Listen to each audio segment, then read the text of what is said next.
Hello नमस्कार, मैं आकाश आपका कर्मशिला क्लासेस पे स्वागत करता हूँ। आज हम लोग एनटीपीसी सीबीटी 2 में जो सारे क्वेश्चन जो आने वाले हैं आपके, वो सभी को डिस्कशन करेंगे। ये जो सेशन है पी वाई क्यू है। पी वाई क्यू का मतलब होता है कि प्रीवियस ईयर क्वेश्चन है, जो 2020 में सीबीटी एनटीपीसी सीबीटी 1 के लिए जो क्वेश्चन पूछा गया था। 2020 दिसंबर 2020 से एग्ज़ाम शुरू हुआ था और दिसंबर से 2020 से शुरू होकर जुलाई 2021 तक चला था। ये जितने भी क्वेश्चन हैं सभी को हम लोग बारी बारी से सॉल्व करेंगे।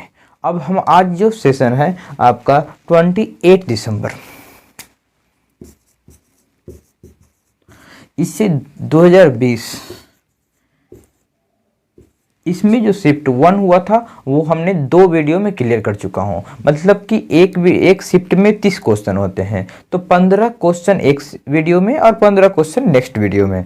तो आज तक हम अभी तक जो है डे 1 और डे 2 अपलोड कर चुके हैं। तो आप लोग डे 1 डे 2 देख चुके होंगे। अब डे 3 देखिए, इस वीडियो पे, दोनों वीडियो पे बहुत अच्छा रिस्पांस रहा है, वाचिंग आवर भी बहुत अच्छा रहा है, और जो जिस तरीके से सब्सक्राइबर बढ़ रहे हैं आप लोगों के लिए धन्यवाद, आपको बहुत धन्यवाद। और इसी प्रकार से आप लाइक कीजिए, शेयर कीजिए, सब्सक्राइब कर दीजिएगा अगर नहीं किए हैं तो, और लोगों को भी ज्वाइन करने की कोशिश कीजिएगा। चलिए अब समझिएगा, आज डे 3 क्लास है। तो डे 3 क्लास में हम एनटीपीसी सीबीटी 1 में जो क्वेश्चन पूछा हुआ था 28 दिसंबर 2020 को, उसको हम लोग डील करेंगे। अब उसको हम डील करेंगे तो देखते हैं कि क्या। क्वेश्चन नंबर 1 से शुरू करते हैं। क्वेश्चन नंबर 1 आपका पेपर पे यहाँ पे दिखाई दे रहा होगा, देख रहे होंगे पेपर कि किस प्रकार से यहाँ पे दिख रहा होगा आपका बोर्ड पे। तो अब चलिए हम लोग इसको क्वेश्चन नंबर 1 को सोल्व करते हैं।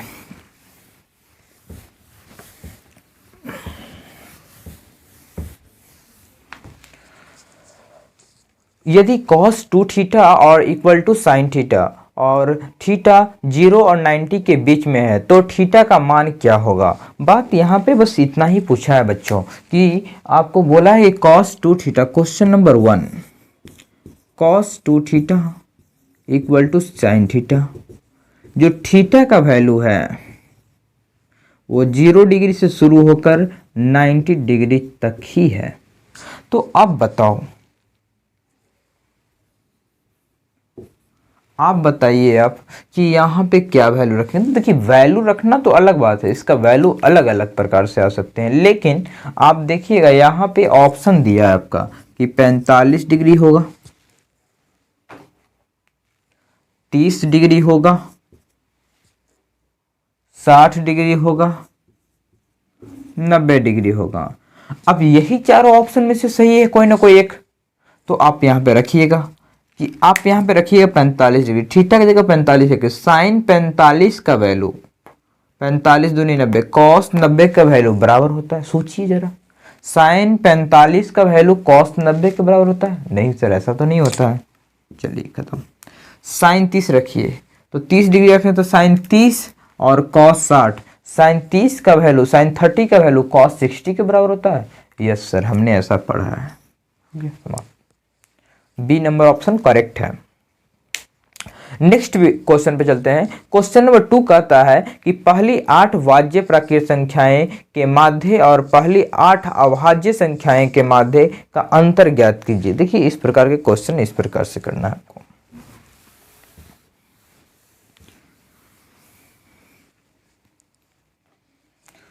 पहली 8 वाज्य, वाज्य क्या होता है कि जो भागा लगता हो, जो एक मतलब मिनिमम एक को छोड़कर किसी और से भी डिवाइड लग जाए वो।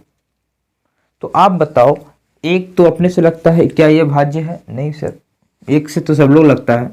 2 एक से लगता है सर, नहीं हो पाएगा सर। 3 एक से लगता है सर, नहीं हो पाएगा सर। 4 हाँ सर, ये 2 से भी लगेगा सर। अच्छा, ये 2 से भी लगेगा तो ये वाज्य है, भाज्य है। अब 5 एक से लगता है सर, नहीं हो पाएगा, मतलब एक से लगता है सिर्फ सर, इसलिए नहीं हो पाएगा। 6 सर, 2 से भी लगता है सर, 3 से भी लग सकता है, हाँ ये वाज्य है। तो इस प्रकार से 8 वाज्य संख्याएं, तो 4 6 7 नहीं 8 10, 9 भी हो जाएगा, 9 भी वाज्य है। 9, 10, 11 नहीं 12, 13 नहीं 14, 15, कितना हो गया, 3 2 5 3 8, डिवाइड देंगे, यहाँ पे आप 8 से भाग देंगे क्योंकि इसका माध्य निकालने के लिए बोला है। माध्य क्या होता है, sum of total observation by total number of observation. जितनी भी प्रेक्षणों की संख्या है उसको सम कर दीजिए, योगफल उनका, और उनके गिन कर उनसे डिवाइड कर दीजिए, बस। अब जरा देखिए यहाँ पे, अब जरा देखिएगा तो इनको सम कीजिएगा तो कितना होगा बताइए। 5 4 9, 9 2 11, 11 11 11 11 9, 20 20 20 28 28 28 2 30 30 30 34 34 8, 1 2 3 4 4 3 7।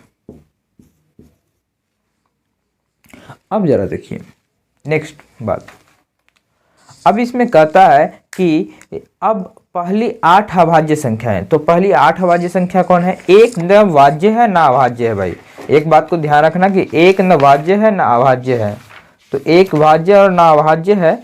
तो बताते हैं आपको कि किस प्रकार से, जब एक आपको बोलेगा कि क्या भाज्य है, नहीं सर, ना इधर होगा और नॉर भी होगा इसके साथ केस। तो 2 ले लेते हैं, 3 ले लेते हैं, 4 तो भाज्य है तो अभाज्य कैसे हो सकता है, 5 ले लेते हैं, 6 भाज्य है, 7 ले लेते हैं, 8 भाज्य है, 9 भाज्य है, 10 भाज्य, 11 12 13 14 नहीं 15 नहीं 16 नहीं 17, कितना हुआ, 3 2 5 2 7 17 18 19, भागा टोटल गिन लेंगे 8, सबको जोड़ दीजिए, 5 3 8 2 10 10 17 17 17 11 17 18 11 17 11 10 11 10 21, 7 3 10 5 15 15 15 15 2 17 17 17 17 3 20 20 21 21 21 7 21 7 28 28 28 28 28 29 30 30 30 30 7 37 37 के साथ हाथ मेरा 3 3 1 4 1 5 1 6 1 7। अब बोला है क्या, समझिएगा, बोला है कि पहली 8 भाज्य प्राकृत संख्याएं के माध्य और पहली 8 अभाज्य संख्याओं के माध्य का अंतर ज्ञात कीजिए। अब ये दोनों का अंतर बताइए कितना, मतलब घटा दीजिए, 78/8 माइनस 77/8।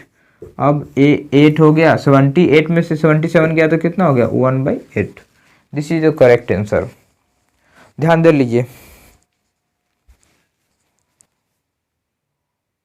ये क्वेश्चन नंबर 2 है, क्वेश्चन नंबर 1 लिखा हुआ है ना, लेकिन क्वेश्चन नंबर 2 है भाई। लो क्वेश्चन नंबर 3 में आइए।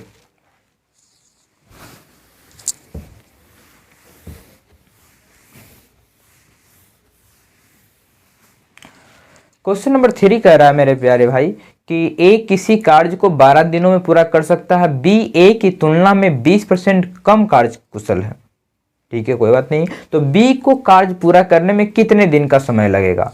बात अब यहाँ पे बस इतना पूछा है कि 3 नंबर क्वेश्चन में कह रहा है कि ए किसी कार्य को 12 दिनों में करता है, ए 12 दिनों में कर रहा है, ए बी, ए कह रहा है, समझिएगा यहाँ पे बी ए की तुलना में, बी ए की तुलना में 20% कम कुशल है। बी जो है ए की तुलना में 20% कम है।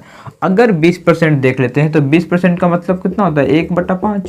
ये 5 है तो ये 4 है, कोई दिक्कत नहीं। अब बताना, तो बी को पूरा करने में कितना लगेगा, तो बताओ। ए 5, इसके पास एफिशिएंसी है, ताकत 5 है, और कितने दिन काम करेगा, 12 दिन। तो 12 दिन करेगा 5 के कैपेसिटी से, इफिशिएंसी से, तब 12 × 5 = 60 काम। अब इसी काम को कौन करेगा, बी करेगा।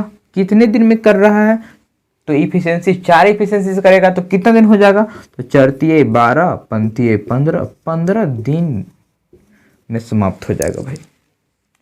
Question number 3। क्वेश्चन नंबर 4 में आइए।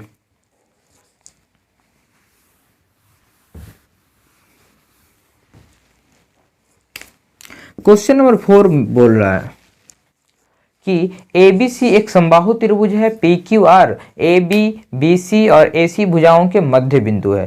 त्रिभुज की भुजा की लंबाई 4 सेंटीमीटर है। त्रिभुज PQR का क्षेत्रफल क्या होगा?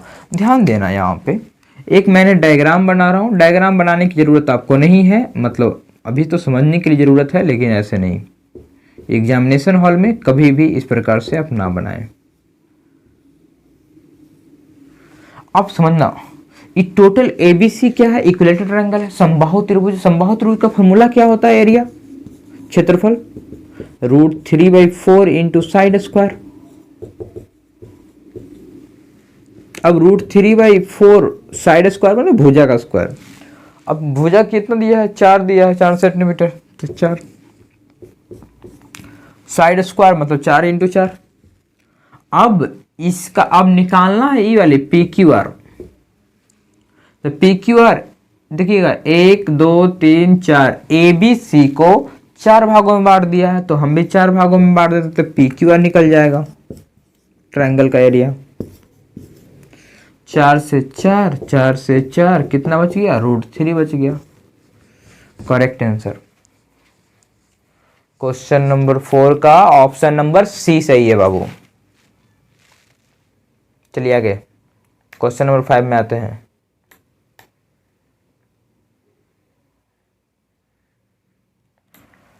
क्वेश्चन नंबर 5,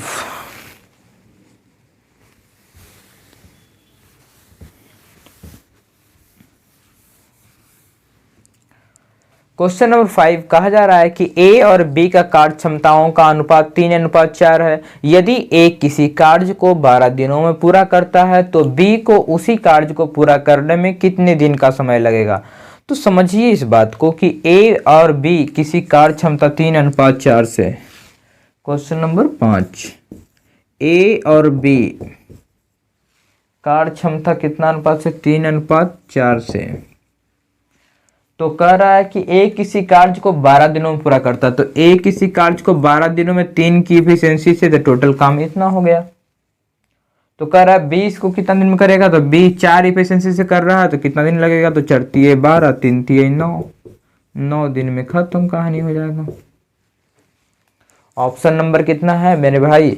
B ऑप्शन सही है आपका। ठीक है, आगे क्यों? चलिए 6 नंबर, किसी भी प्राकृतिक संख्याओं को, पहले मैं मिटा देता हूँ, इरेज कर देता हूँ। 6 नंबर, किसी भी प्राकृतिक संख्याओं n के लिए 6 के पावर n माइनस 5 के पावर n के परिणाम का अंतिम अंक हमेशा क्या होगा? तो 6 के पावर n माइनस 5 के पावर n का अंतिम अंक क्या होगा? अगर कुछ भी रखेगा तो आप पहले 1 रख के देखिए, फिर 2 रख के देखिएगा, तो भी क्या आता है देखिएगा। अगर n = 1 रखते हैं तो 6 के पावर 1 माइनस 5 के पावर 1, तो 6 के पावर 1 6 और 5 के पावर 1 5, 6 में से 5 सब्ट्रैक्ट हुआ 1। अगर n बराबर 2 रखते हैं तो 6 के पावर 2 माइनस 5 के पावर 2, 6 के पावर 2 36 से हो गया, और 5 के पावर 2 25 हो गया। सब्ट्रैक्ट करेंगे तो 6 में से 5 गया 1 और 3 में से 2 गया 1, तो अभी भी क्या आ रहा है? 1 ही आ रहा है। आप एक और रखना चाहते हैं तो रखिए, 6 के पावर 3 माइनस 5 के पावर 3, 6 के पावर 3 कितना होगा? 216, 36, 36 में 6, 36 4 में 3, 36 18, 18 2 20 216, 6 का क्यों? हाँ, और 5 का क्यों? 125। सब टैग करिए, कितना हो जाएगा? 6 में से 5 गया 1, और 21 में से 12 गया तो कितना हो जाएगा? 12 8 20 9। तो इस प्रकार से आएगा। तो लास्ट में कितना आ रहा है? इकाई अंक 1 आ रहा है, तो क्या ऑप्शन होगा? 6 का B सही है भाई। लास्ट वाला देखना था, लास्ट में क्या आ रहा है बस। 7 नंबर में आइए।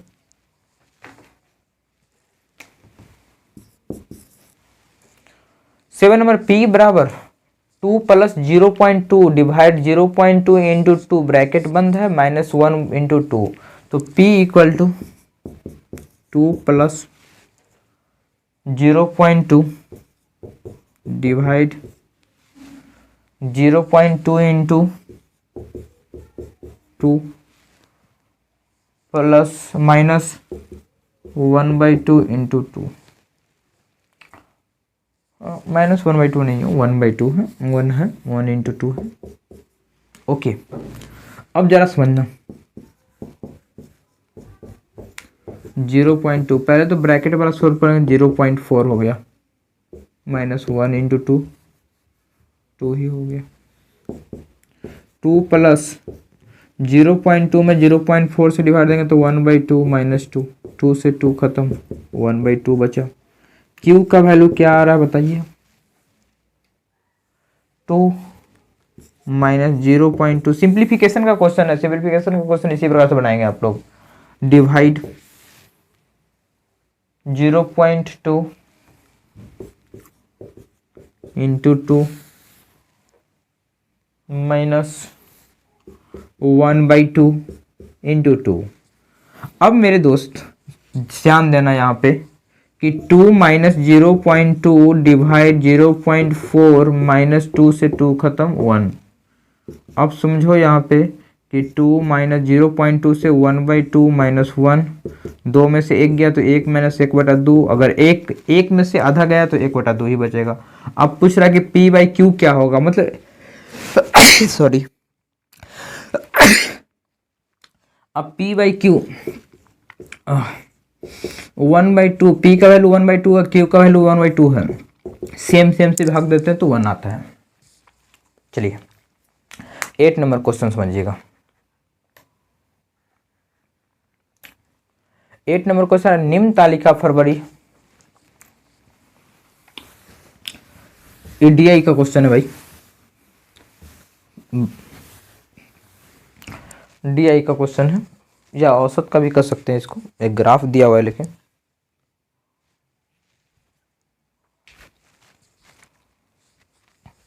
एट नंबर,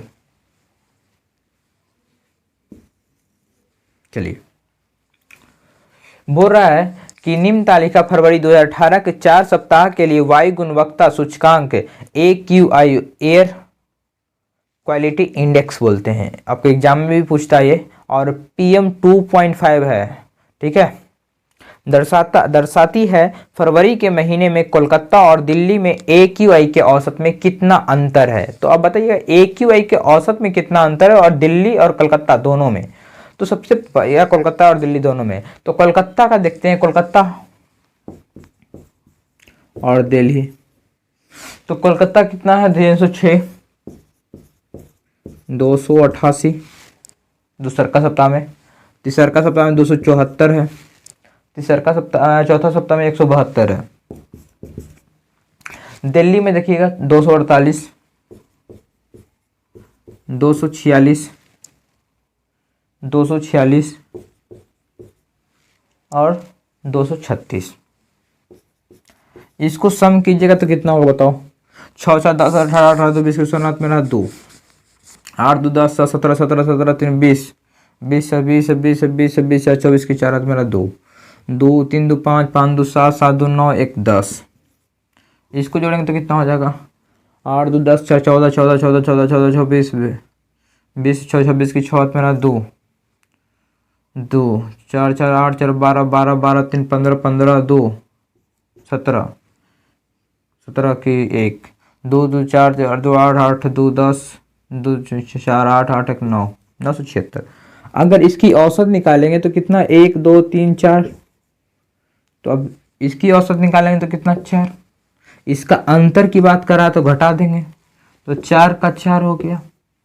अब बताओ 1040 में से 976 घटाएंगे तो कितना हो जाएगा, 10 में से 6 गया तो 4, ये हो गया 3, 3 में से 7 गया तो 13 उधर गया और 7 इधर, 4 तो 6, और ये हो गया 9, 9 में से 9 गया 0, काटेंगे 16 चौक 64,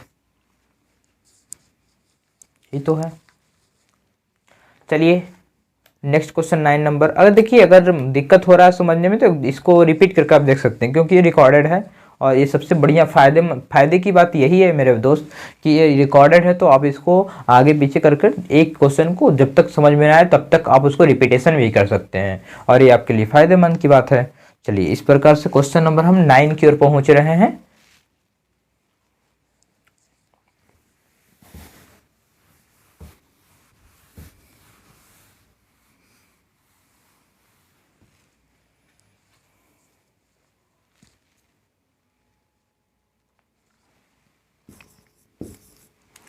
9 कह रहा है कि यदि √19 minus x √12/1 equal to 4 √4 minus √3 तो हो तो एक्स का मान क्या होगा।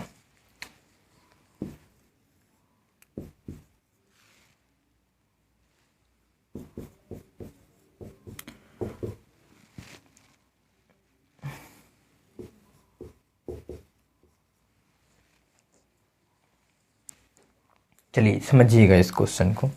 नीचे 1 है, 1 से को मतलब नहीं होता है, 1 नीचे है तो कोई दिक्कत नहीं है उसका। सबसे पहले स्क्वायर करना पड़ेगा। स्क्वायर से क्या होगा, रूट खत्म हो जाएगा। इसको स्क्वायर कर दीजिए और इधर भी स्क्वायर कर दीजिए। ये स्क्वायर से रूट खत्म हो गया तो बच गया 19x √12। अब यहाँ a माइनस बी का होल स्क्वायर, तो a का स्क्वायर प्लस b का स्क्वायर। मैं जानता हूँ कि यहाँ पे आप लोगों को समझ में बहुत लोग को नहीं आ रहा हो, तो बेटा समझो इस बात को कि √4 है तो 4 √4 का स्क्वायर 4 ही होता है। √3 है तो √3 का स्क्वायर 3 होता है।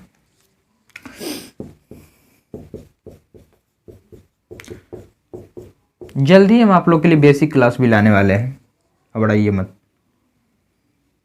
सारे दुख को दूर करने की कोशिश की जाएगी।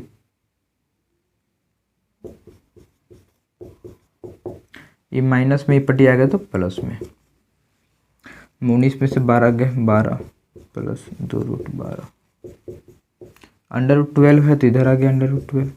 देखिए √12 का मतलब होता है कि √12 इंटू √12 12 होगा।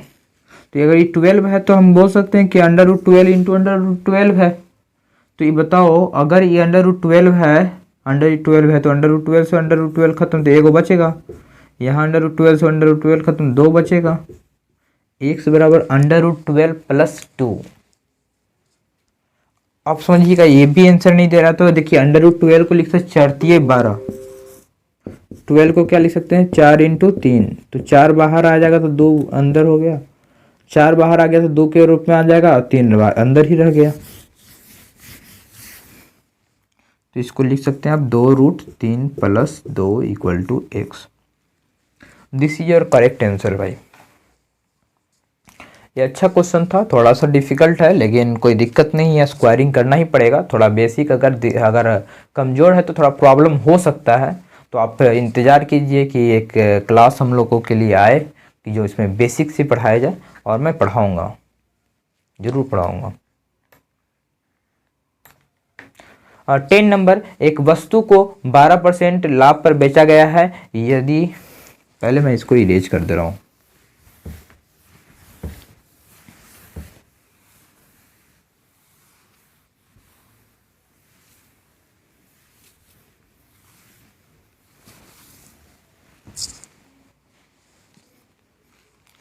√10 नंबर, 10 नंबर क्वेश्चन है भाई।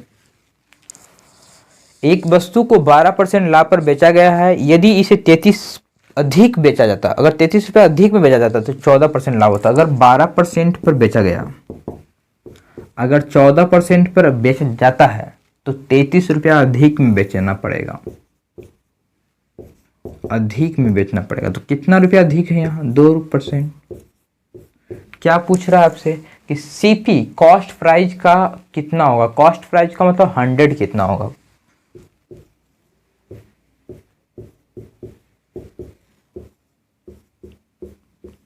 ₹1650। सी नंबर ऑप्शन सही है भाई।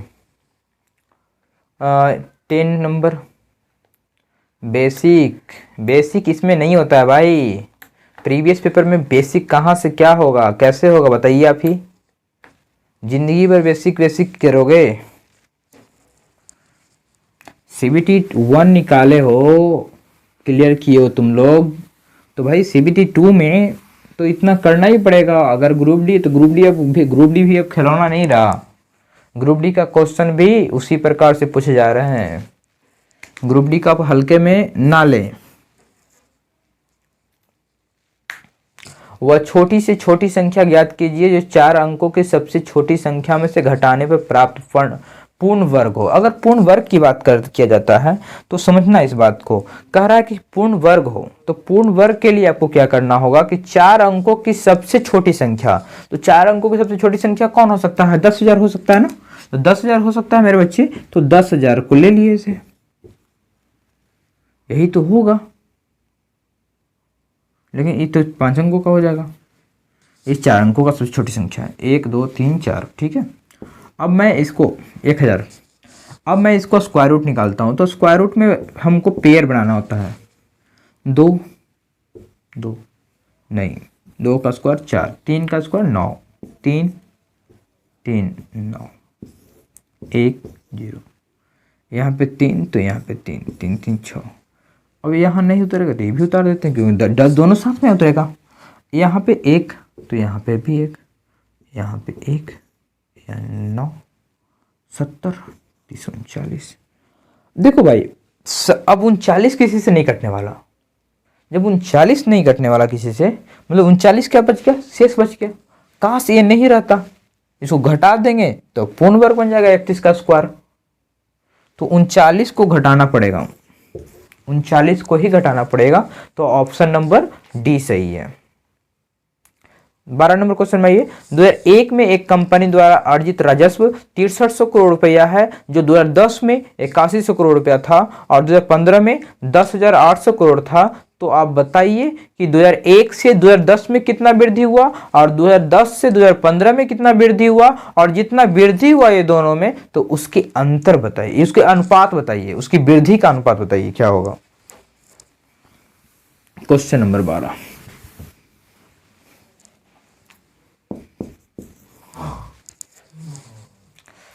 अब समझिएगा 2001, 3 डाटा है मेरे पास। 2001 में 6300 करोड़, 6300 करोड़, 2010 में 8100 करोड़, और 2015 में 10,800 करोड़। तो एक बात बताइए कि यहां से यहां कितना का वृद्धि हुआ, तो आप जब देखेंगे तो यहां से यहां का वृद्धि, तो 700 इधर, एक 800 और 800 और 800, तो 7,000, एक 800 तो 1,800 हो गया यहाँ पे। अब 2001 से 2010 में इतना वृद्धि हुआ है 1,800, तो यहां से यहां में कितना वृद्धि हुआ है जरा देखो, तो 800 100 900, तो यहाँ 2700 हो जाएगा, 0 से 0 खत्म, 9 दूनी 18, 9 दिए 27, 2:3, 2:3 है मेरे जनाब। B number option. 13 पर आइए।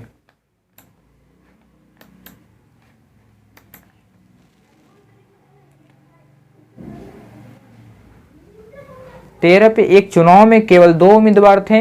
विजयी उम्मीदवार को कुल मतों का 48% मत प्राप्त हुए हैं, उसके विरोधी उम्मीदवार को 6800 मत प्राप्त हुए हैं, जो कुल मतों का 34% के बराबर है। कुछ मत अमान्य थे। विजयी उम्मीदवारों का जो विनिंग मार्जिन है और अमान्य मतों की संख्या क्रमशः क्या होगी। 13 नंबर।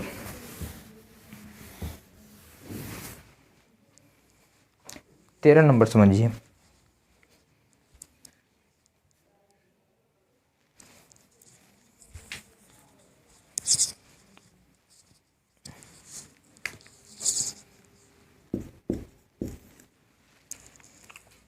देखिए अपने आप में मत जो है 100 है, पूरा मान लेते हैं, तो टोटल वोटिंग पोलिंग जो है 100 है।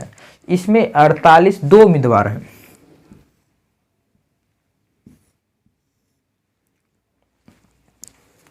समझिएगा, तो कह रहा है कि 48% विजयी उम्मीदवार को कुल मतों का 48%, मान ली ई जीता है तो 48% है नंबर,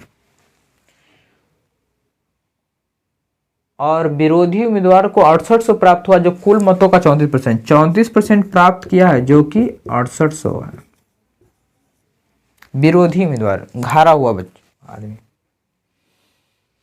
68। हाँ, तो कुछ मत अमान्य थे, ठीक है, कुछ मत अमान्य थे। बताओ 48 और 34 है, तो 48 और 34 कितना हो गया टोटल 8 4 12, टोटल मिला के कितना हुआ? 8 4 12 की 2 हाथ मेरा 1 4 3 7 1 8, 82। मतलब 82 तो ई हो गया। तो अमान्य टोटल तो बूथ हुआ 82, लेकिन कुछ गलत भी वोट हुआ होगा, नहीं दिया होगा। 82 8 90, 18% लोग वोट नहीं दिए। अगर ये 34 के बराबर है तो आपसे पूछा है कि कितना से जीता है, मार्जिन क्या है, तो जीता हुआ कितना से बताओ। तो 34 6 और 8 6 14, 14 के ये मार्जिन है 2800। अगर बोला है कि कितना वोट अवैध हो गया तो 18, 18 दूनी 36, समझा? 2800 और 3600, जो कि बी नंबर ऑप्शन है। चलिए 14 नंबर में,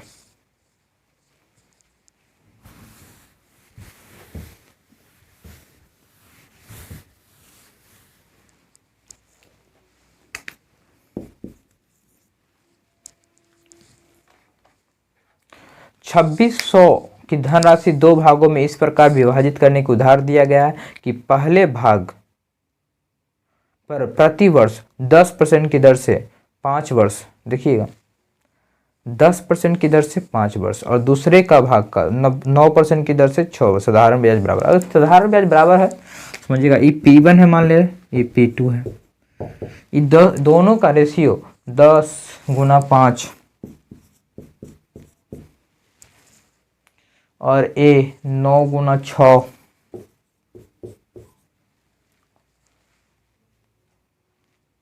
चलिए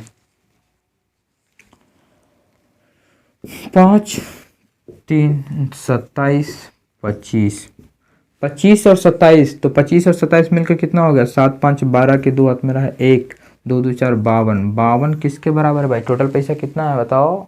2600। तो बताओ 26 दूनी 52, 2 2 से 50, 1 किसके बराबर है? 50 बार में 1 50 के बराबर है। तो अब बताओ जरा कि 10% की दर से कितना, तो 10% वाला तो यही है, तो 25, तो 25 का कितना हो जाएगा?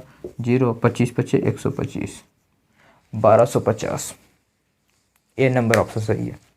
15 नंबर में देखो भाई,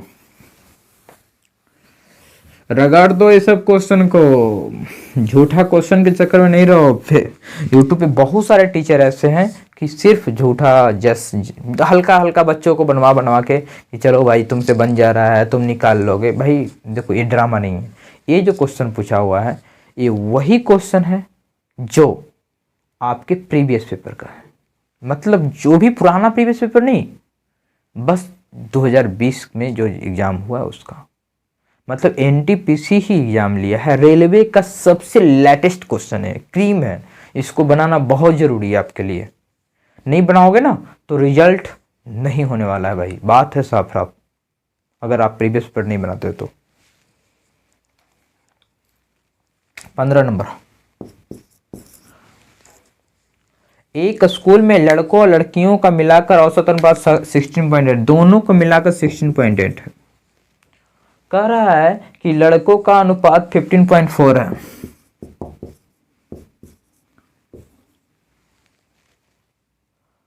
लड़कियों का अनुपात 18.2 है। तो ये दोनों का रेशियो क्या होगा लड़कों और लड़कियों का? तो देखो 15.4 का दोनों का डिफरेंस कितना है? तो 8 में से 4 गया तो 4, और 16 में से 1, इसका क्या है बताओ? 12 में 60 गया 4, और 18 में से 1.4